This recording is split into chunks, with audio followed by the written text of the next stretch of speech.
Famous actress Shefali Jariwala ने 27 जून को 42 साल की उम्र में अपनी आखिरी सांसें ली, जिसके बाद से सोशल मीडिया पर कई तरीके की बातें हो रही हैं। इन बातों में एक बात है कार्डियक अरेस्ट की, दूसरी जो बात कही जा रही है वो है एंटी एजिंग दवाओं और इंजेक्शन की।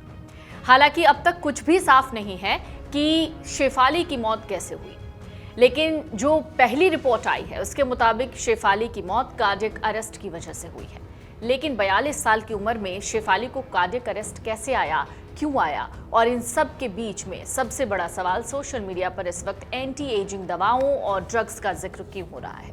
चलिए पहले समझते हैं कि आखिरकार क्या है कार्डियक अरेस्ट और ये हार्ट अटैक से कितना अलग होता है। इस बारे में जानकारी दे रहे हैं famous cardiologist doctor Niranjan Hiremath. Cardiac arrest वो कंडीशन होता है जहां पे हमारा दिल का धड़कना अचानक रुक जाता है। ये कई कारणों की वजह से हो सकता है।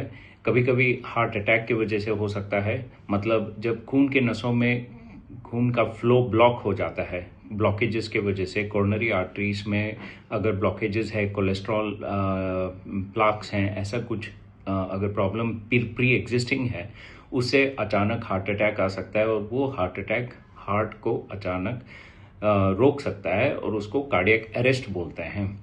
और यूजुअली हार्ट अटैक और कार्डियक अरेस्ट में काफ़ी फ़र्क होता है। हार्ट अटैक माइनर या मेजर हो सकता है, उस पर डिपेंड करता है कि कौन सा नस ब्लॉक्ड है। अगर बहुत मेन नसें ब्लॉक हो जाते हैं तो हार्ट के काफ़ी हिस्सों में खून जाना बंद हो सकता है, उसके कारण मैसिव हार्ट अटैक आ सकता है और अचानक डेथ भी हो सकती है।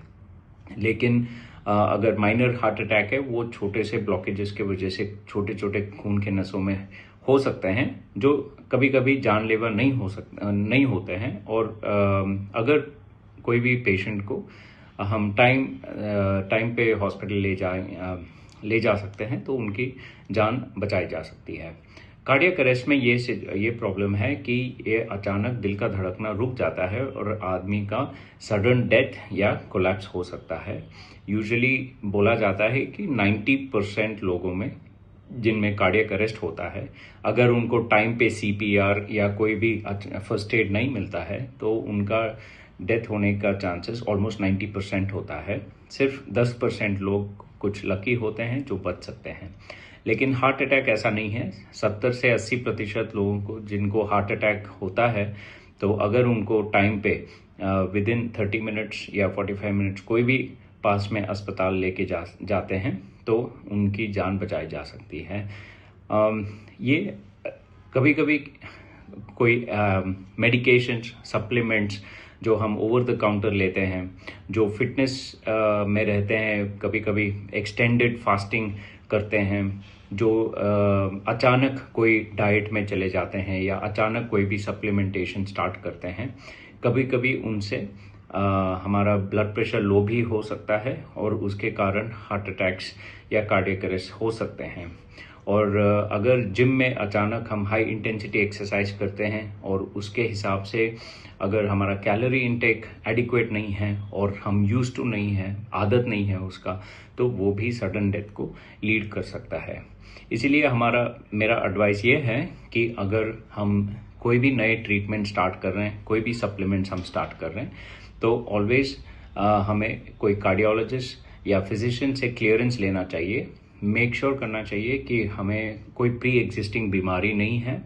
अगर हम स्मोकर्स हैं, स्मोकिंग करते हैं या अल्कोहल इंटेक ज़्यादा है, तो और भी हमें केयरफुल रहना है कोई भी ओवर द काउंटर सप्लीमेंटेशन लेने से पहले, और एक डॉक्टर क्लियरेंस लेना बहुत ज़रूरी है। कार्डियक अरेस्ट और हार्ट अटैक के कुछ साइंस एंड सिम्टम्स भी हो सकते हैं, जैसे अचानक सीने में ज़ोर से दर्द होना, खिंचाव जैसे फील होना, लेफ्ट हैंड में दर्द होना।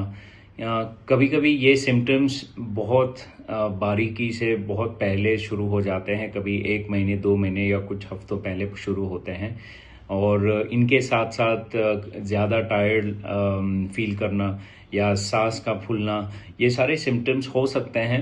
कभी कभी हम इग्नोर कर देते हैं कि ये शायद उतने सीरियस सिम्टम्स नहीं हैं, लेकिन ये सटल सिम्टम्स होते हैं। इम्पेंडिंग हार्ट अटैक या इम्पेंडिंग डूम जो हम बोलते हैं इंग्लिश में, तो हमें ध्यान देना चाहिए कि जब भी थोड़ा सा भी हमें लगता है कि कुछ तबीयत ठीक नहीं लग रहा है, बहुत ज़रूरत से ज़्यादा हमें थकावट महसूस हो रहा है और सांस फूल रहा है, तो हमें तुरंत कोई भी पास में डॉक्टर को दिखाना चाहिए। और हम कुछ टेस्ट करते हैं, सारे कोई भी इन्वेजिव टेस्ट वैसे होते नहीं है इमीडिएटली जो करने की ज़रूरत है, सिर्फ नॉन इन्वेजिव टेस्ट हो सकते हैं, जैसे सीटी स्कैन, ईसीजी और ट्रेडमिल टेस्ट। इनसे हम पता लगा सकते हैं कि अगर कोई दिक्कतें हैं या कोई भी नसों में ब्लॉकेजेस हैं या कोई एरिथमियाज जैसे हम बोलते हैं, वो अगर है तो टाइमली पिकअप कर सकते हैं और हार्ट अटैक और कार्डियक अरेस्ट को प्रिवेंट किया जा सकता है। कार्डियोलॉजिस्ट की माने तो हार्ट अटैक आने के बाद मरीज को कुछ घंटे मिलते हैं जिसमें इलाज मिल जाए तो मरीज की जान बच जाती है, जबकि कार्डियक अरेस्ट में लोगों को सोचने समझने का मौका नहीं मिलता। अगर किसी व्यक्ति को बहुत एक्सटेंसिव हार्ट अटैक भी आ जाए तो उससे कार्डियक अरेस्ट हो सकता है। हार्ट अटैक और कार्डियक अरेस्ट से बचने के लिए लोगों को किसी भी दवा का सेवन करने से पहले डॉक्टर से कंसल्ट कर लेना चाहिए। कुछ मीडिया रिपोर्ट्स में ऐसा दावा है कि एक्ट्रेस पिछले 7 सालों से जवान दिखने के लिए एंटी एजिंग दवा ले रही थी। अब इस खबर में कितनी सच्चाई है ये हमें भी नहीं पता, क्योंकि जब तक फॉरेंसिक रिपोर्ट सामने नहीं आ जाती, बाकी रिपोर्ट सामने नहीं आ जाती, इस पर कुछ भी कहना बहुत जल्दबाजी होगी। लेकिन इन दिनों एंटी एजिंग दवाओं और ड्रग्स को लेकर बहुत ज्यादा क्रेज देखने को मिल रहा है। कई महिलाएं इन दवाओं का उपयोग करना शुरू कर चुकी हैं। ऐसे में सवाल ये उठ रहे हैं कि क्या इन्हीं दवाओं की वजह से शेफाली जरीवाला ने अपनी जान गंवाई है? तो चलिए सबसे पहले समझिए कि क्या होती है एंटी एजिंग दवाएं। See, basically, this anti-aging and skin brightening injections were a discovery of, I would say, serendipity, जो कि scientists were not knowing कि इससे skin whitening हो सकता है. So this goes back 10-15 years back in Philippines. So there's one injection called as glutathione, which is quite popular nowadays, and somehow the authority is not able to control it. आजकल घर पे आके लोग glutathione drips लगवा रहे हैं और जगह जगह लगवा रहे हैं. Even in marriages मैंने सुना है कि hangover drips और ये सब वहीं पे आसपास सब चल रहा है. Basically इसकी डिस्कवरी ये हुई थी कि it's a very good antioxidant which was specifically used for cancer patients. जो लिवर कैंसर पेशेंट्स थे और थे उनके लिए इसको दिया जाता था.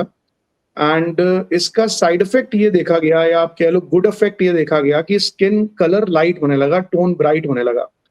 सो उसके बाद से ये डर्मेटोलॉजी में, एस्थेटिक्स में इसका यूज होना शुरू हुआ कि भाई this injection can be use for skin brightening, right? So still if you talk about US FDA, whatever procedures which we do have to be authorized by US FDA. This injection is not still approved by US FDA for skin brightening, but it's an off-label indication, so it has been used all across the globe, not only in India. Of course, India में तो trend बाद में आया, ये western world में भी trend है, बहुत जगह है. एशिया में जो डेवलप्ड नेशंस हैं, सिंगापुर है, फिलीपींस है, वहाँ पे बहुत पहले से है. अभी ये 4-5 साल से इंडिया में भी काफी एक्सप्लॉइट होने लगा है. Now glutathione is generally safe, कोई इतना प्रॉब्लम नहीं है उससे. But yes, there have been some anecdotal reports of, इसके ऊपर कुछ पब्लिकेशंस भी हैं, ऑफ एनाफाइलैक्टिक रिएक्शंस. एनाफाइलैक्सिस होता है कि आपने कोई इंजेक्शन लगवाया, that could be any injection, वो कोई पेन किलर भी हो सकता है, वो कोई एंटीबायोटिक भी हो सकती है, और आपको सडनली स्किन में इरप्शंस आए, आपका हार्ट सिंक होने लगा, एंड कई बार डेथ भी हो जाती है उसमें. But that is I would say very fast. ये नहीं होता आपने 2 दिन पहले इंजेक्शन लगवाया और 4 दिन बाद आपकी डेथ हो गई उस इंजेक्शन से. सो इट्स नॉट, वो एनाफाइलैक्सिस नहीं कहलाता है. सो आई डोंट थिंक सो. जिस केस के बारे में हम डिस्कस कर रहे हैं, जिस एक्ट्रेस के बारे में, that was due to some glutathione और anti ageing injection, because that is a medical emergency. अगर ऐसा कुछ होता है तुरंत एक इसीलिए ये इंजेक्शंस भी आपको एक डर्मेटोलॉजी प्रॉपर डॉक्टर से कराने चाहिए, ना कि आप किसी सलॉन से, जो आजकल ट्रेंड है, ब्यूटी क्लिनिक्स हर जगह हो रहे हैं. तो हम लोगों के पास प्रॉपर इसके लिए कुछ आप बोल सकते हो ड्रग्स होती हैं. अगर ऐसा हमें कुछ फील होता है, then we can curb down that anaphylaxis reaction. So though it is very, very rarely reported, I have not seen a single case in my life, to be honest with you. Now coming to other injections, आजकल कुछ antioxidant और भी drugs आ गई हैं, जैसे NAD है, एनेस्टाइलसिस्टीन है, और भी मल्टी वाइटामिन हैं, कुछ विटामिन बी के, कुछ राइबोफ्लेविन और ये सब हैं जो साथ में दिए जाते हैं। निकोटिनामाइड है, नियासिनामाइड जिसको कहते हैं। तो ये कई सारे ड्रग्स भी कई बारी कंबाइन करे जाते हैं, बट इनसे भी not a single case has been reported. So I think these anti-aging drugs or treatments were not responsible for this event.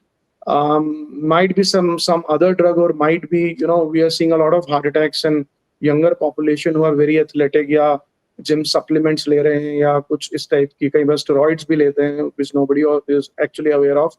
तो इन चीज़ों से मुझे लगता है ज़्यादा है. And talking about the anti-aging tablets, generally safe. These are antioxidants only. इसमें beta carotene है, एस्टाजेंथिन है, अल्फा लिपोइक एसिड है, ये कई सारे विटामिन टाइप के होते हैं जो ओवरऑल आपकी बॉडी को हेल्प करते हैं, थोड़ा कोलेजन भी बूस्ट करते हैं. आजकल कोलेजन के भी शॉट्स वगैरह आ गए हैं जो कि आई वुड से बहुत इफेक्टिव भी नहीं है और बहुत सेफ है, मतलब उससे कोई इस टाइप का प्रॉब्लम नहीं होना चाहिए. क्योंकि ग्लूटाथियोन मेलानिन सिंथेसिस, जो हमारा मेलानिन, जो मेलानोसाइट्स होते हैं, वो एक मेलानिन सिक्रीट करते हैं जो कि हमारे स्किन को कलर प्रोवाइड करता है. So glutathione is suppose to decrease the melanin synthesis, जो मेलानोसाइट का ट्रांसफर है मेलानोसोम के लिए, उसको थोड़ा रोकता है.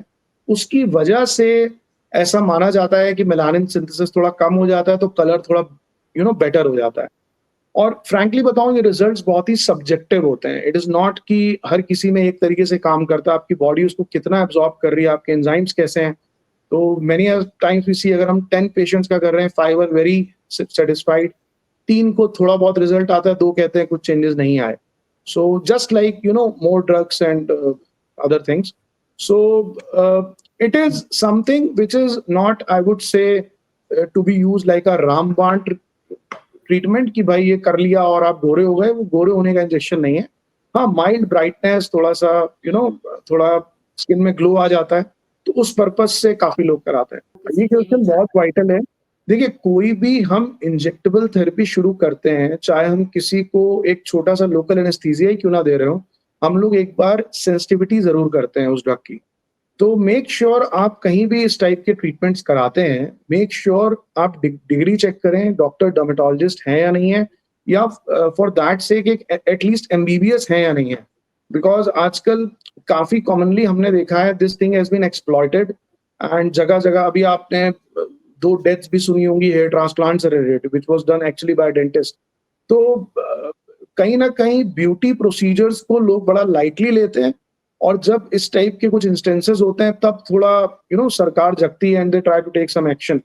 तो after this hair transplant death, अब एनएमसी गाइडलाइंस थोड़ी बनने लगी हैं कि एक डर्मेटोलॉजिस्ट या प्लास्टिक सर्जन ही अलाउड है करने के लिए, जो कि पहले इतनी क्लियरली एग्जिस्ट नहीं करती थी. तो सेम वे इन इंजेक्शंस के लिए या एंटी एजिंग ट्रीटमेंट्स के लिए, डोंट विजिट अ सैलून और अ पार्लर और so called a beauty clinic. Whenever you are going for these procedure, do a thorough background of your doctor. उनकी आप जितना आप मैंने देखा लोग इतना अवेयर हैं आजकल, and they have hundreds of question to ask, but वो ये रिसर्च नहीं करते कहाँ जाना है. सो मेक श्योर आप जहाँ जा रहे हैं उस डॉक्टर के पास कोई वैलिड डिग्री है भी या नहीं है. एंड ऑफ कोर्स ये होम ट्रीटमेंट्स में तो बिल्कुल भी नहीं करने चाहिए. आजकल कुछ कंपनीज हैं, एजेंसीज हैं जो घर पे लाके लेजर्स, स्किन ट्रीटमेंट्स और इस टाइप के ग्लूटाथियोन इंजेक्शंस कर रहे हैं, which is actually not safe. जो जस्ट लाइक आप कोई भी अगर इंजेक्शन आप हॉस्पिटल में करते हैं और वो अपने घर पे करते हैं, आपको खुद एहसास होता है कि नहीं, I should go to the hospital for this problem. Same way you have to visit a dermatology clinic for these things. साफ सीधे शब्दों में कहा जाए तो एंटी एजिंग मेडिसिन का काम होता है स्किन पर बढ़ती उम्र के दिखने वाले जो संकेत हैं उन्हें कम करना, ताकि आप दिखने में जवान लग सकें. ये दवा उम्र बढ़ने से जुड़ी धमनी काठिन्य और कैंसर जैसे बीमारियों की संभावनाओं को कम कर देती है. अगर आप ये वीडियो YouTube पर देख रहे हैं तो हमारे चैनल को सब्सक्राइब कर बेल आइकन दबाएं, और Facebook पर देख रहे हैं तो हमारे पेज को लाइक करें.